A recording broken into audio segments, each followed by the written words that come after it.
Well, I just have had 2 cubic metres of growing media delivered to the property, and this media consists of a topsoil sand and loam mix of 1 cubic metre, and incorporated in that is another 4 cubic metre of animal manure from the local stockyards. Now that's been pre-mixed with a front end loader and then delivered by truck, and all up this has cost, inclusive of delivery, about $120 delivered to the property.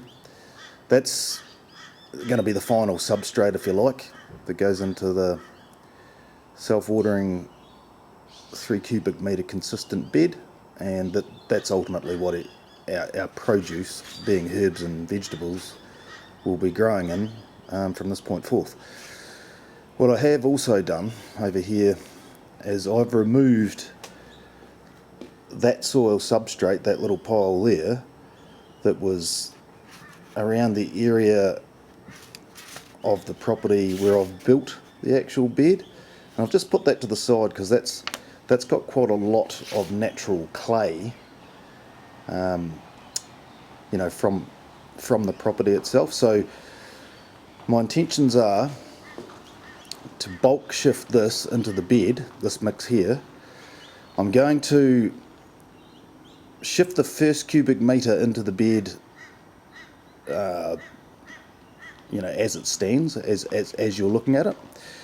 The top cubic metre though, remembering that there's 1 cubic metre of 20 mil aggregate in the bed already, there'll be the next cubic metre I'll put in there is this bulk substrate as it is, and then the top cubic metre I'm going to incorporate this clay content, so it's got more of a natural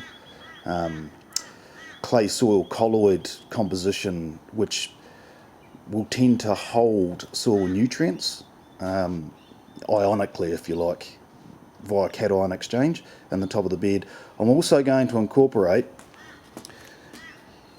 2 bags of that chicken manure in the very top layer, and then water it in before I plant produce or seeds in it, because chicken manure can be very, if you like, it's very enriching and it can be quite potent, and if you don't allow it to rest for a couple of weeks and water it in, it can burn emergent plant roots and seedlings. But once that process is passed, it's very good feed ongoing.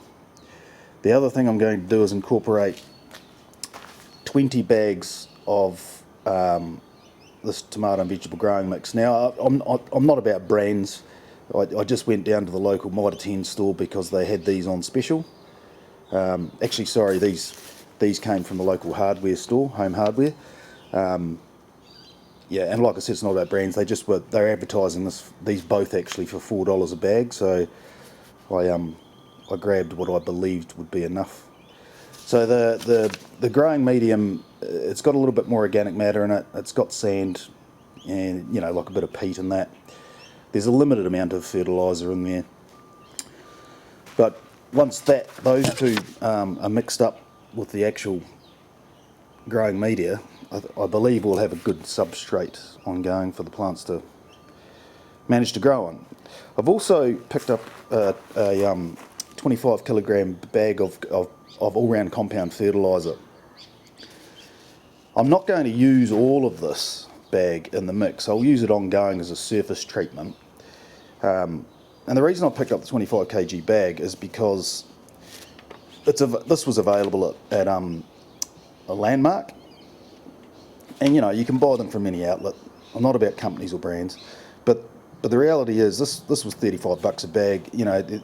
Depending on where you live and the availability of it, it's the way to go, because if you go to a small garden centre or Bunnings or whatever and you buy a small bag of fertiliser, it seems to be the way retail is. The smaller you go, the higher the price. So a 25 kg bag for $35, I'll use probably half of that mixed in to this incorporated growing medium, and the rest of it I'll just use over time as just to cast it across the surface of the bed. The good thing about these bulk mixes is you know, and this one in this instance is 12% nitrogen, it's 5.2% phosphorus, it's got a 4% potassium rating, and it's 8% sulfur. You know, there'll be little things where I've got litmus paper that I use to test for pH. And so once this is all incorporated and put on, I'll monitor it and see where the pH is, and then I can use, you know, lime, probably dolomite lime because there's a bit of magnesium in that as well, to adjust the pH to bring it down, you know, into a suitable range, somewhere between 5.5 and 6.5 for ideal for most plants. So yeah, that's the process now, is to get this happening, mix it, and get it into the bed. Let it rest for a while, water it, and you know, within a couple of weeks we should start sowing some seeds and planting some plants.